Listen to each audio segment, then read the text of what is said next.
Face à des agressions de plus en plus nombreuses, les hommes de la brigade des réseaux ferrés ont été obligés de mettre en place des équipes spécialisées dans les interpellations difficiles.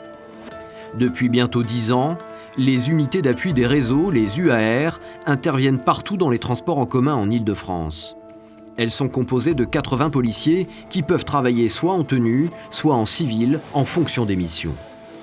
Il est 9 h du matin, 3 officiers des UAR sont en plein briefing. À l'ordre du jour, un gros gibier qui leur donne du fil à retordre et qui mobilise toute leur attention. La description de l'individu faite par les différents témoins qui l'a agressé est assez précise. Un homme grand, entre 1,90 m et 2 m, mince, toujours en vêtements de sport. On a son signalement, les quelques photos qu'on a sont celles-là. Et on a le mode opératoire, voilà. Un mode opératoire toujours identique, presque un rituel. Toujours la même chose, il arrive, c'est un grand black, il monte dans le train, il repère systématiquement si le train est plutôt vide. Généralement, c'est toujours la même victime, elles sont toujours isolées dans le compartiment, il n'y a personne, pas de témoin. C'est dans le train. C'est dans le train. Et après, il va au distributeur extérieur. Alors, il travaille la personne en sortant son arme de poing de sa petite sacoche en bandoulière. Il met en joue la personne. Alors que les policiers réfléchissent à la mise en place d'un dispositif pour localiser l'individu, le téléphone sonne sur le bureau du lieutenant Lemot. C'est quoi? C'est un grand black? C'est quoi? Ouais, par contre, c'est quoi? C'est avec une arme à feu? Avec un couteau? C'est quoi? Arme de poing, Châtelet? Un homme vient de commettre une agression à la station Châtelet. Il pourrait correspondre au signalement de l'individu recherché. Ok, ça marche. Les gars, Châtelet! Le mec serait sur Châtelet, sur la A. Châtelet, la A. Arme de poing. Sur la A. Vous allez là-bas, vous mettez sur la A, vous partez, on vous donne les informations par téléphone. Il faut faire vite. Une équipe s'engouffre déjà dans les sous-sols du métro en direction du RER. Nous la suivons en caméra cachée. La rame en provenance de Châtelet vient d'entrer à la station Gare de Lyon. Déjà, des policiers en tenue sont présents sur place. Le suspect est immédiatement sorti du wagon. Un policier le plaque contre le mur pour éviter toute tentative de fuite. Mais après vérification, la personne interpellée ne correspond pas à l'individu recherché. Le voyageur est furieux d'avoir été arrêté manu militari.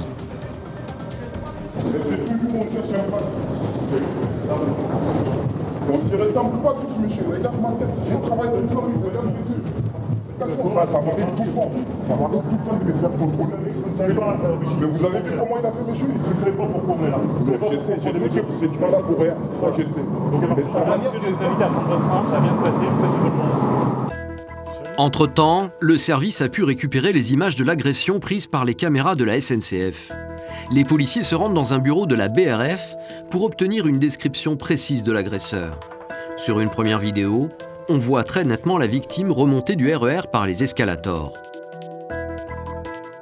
Alors donc là on a la victime, donc qui est une personne qui est née quand même en 1938, et là voilà on a l'agresseur qui est clairement avec le couteau en prise inversée, donc voilà, et qui va ensuite foncer une deuxième fois sur la personne âgée qui à ce moment-là hors caméra est déjà au sol et va lui porter un coup de couteau. L'agresseur semble parfaitement calme. Après s'en être pris au vieil homme, il disparaît tranquillement. Le train vient de passer, le temps qu'il s'arrête, l'individu est déjà en train de descendre. Sur une deuxième vidéo, l'agresseur vient de déboucher sur le quai. Il monte dans la rame et disparaît comme si de rien n'était. Et là, il va se diriger dans la rame, il va monter. Par miracle, la victime n'a été que légèrement blessée. Après avoir été interrogée dans les locaux de la BRF, elle est conduite à l'Hôtel-Dieu pour un examen approfondi.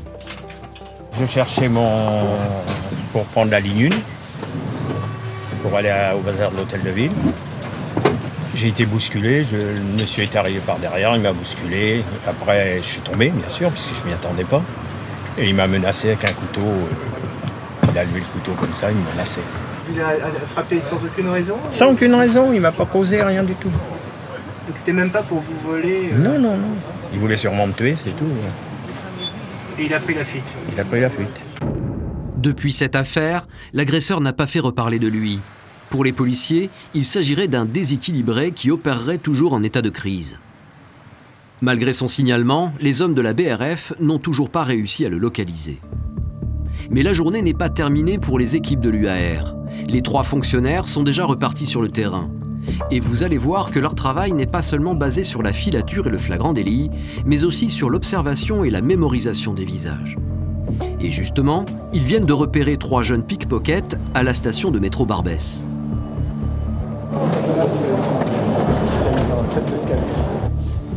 Alors que nous filmons en caméra cachée, nous passons à moins d'1 mètre du premier pickpocket en doudoune bleu marine. Juste devant lui, son complice tente de repérer une future victime. Méfiants, les 2 adolescents se sont ravisés.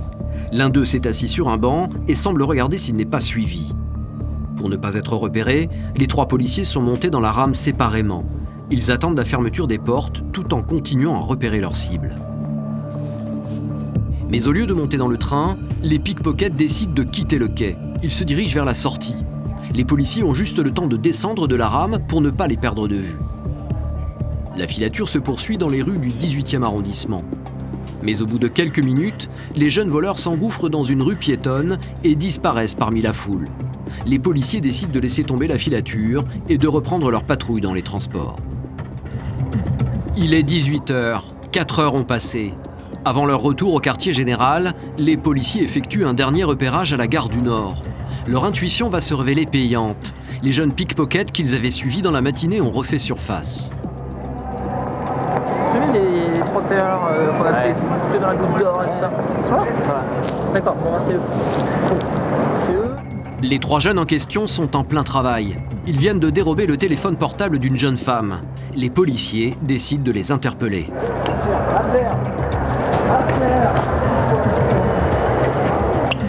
L'interpellation s'est déroulée sans difficulté. Le plus âgé des pickpockets doit tout juste avoir 15 ans. Pour les policiers, ces gamins sont des habitués des lieux. Eh, vous nous saoulez, vous comprenez? Vous me saoulez. Les jeunes sont menottés, puis conduits au poste à l'intérieur de la gare du Nord. En fait, ce sont de vieilles connaissances pour les policiers qui les ont déjà arrêtés pour le même type de vol et qui commencent à en avoir assez de les voir traîner dans le secteur. Tu te souviens pas de moi? Non? Te conosco. La dernière fois, on vous avait dit de ne pas traîner dans la gare. Ils comprennent pas, hein. Tu peux toujours parler. Ceux-là, c'est la 2e fois qu'on les voit travailler, en fait. Bon, heureusement pour nous, ils nous ont pas reconnus. Mais sont des habitués débutants, on va dire. Et qu'est-ce qui va leur arriver? Ça peut être la garde à vue, ça peut être pas mal de choses. Seulement voilà, la victime qui vient d'arriver au commissariat ne va pas tarder à contrecarrer les pronostics des policiers. La jeune femme a décidé de ne pas porter plainte contre ces jeunes agresseurs. Elle a pu récupérer son téléphone et estime qu'il est inutile d'aller plus loin. Ça me fait mal au cœur de voir qu'ils sont aussi jeunes, mais vraiment, j'ai vraiment pas envie de porter plainte. Franchement, ça me fait super mal au cœur. Vraiment, je sais que c'est des pickpockets professionnels, mais voilà. Sans plainte, impossible de poursuivre les délinquants. Le travail des fonctionnaires n'aurait dans ce cas-là servi à rien. Les policiers tentent de convaincre la jeune femme de changer d'avis. Le souci avec la justice, s'il n'y a pas de dépôt de plainte, ils sont libres. Vous comprenez? Oui, je comprends tout à fait, mais je vous avoue... Et ils sont libres de recommencer. Sur n'importe qui, que ce soit personne âgée, jeune, je sais femme bien, enceinte, je sais etc. bien, je suis désolée. Est-ce que ça vous fait mal au cœur, par contre, pour tous les gens qui vont se faire voler, qui n'en rendront pas compte?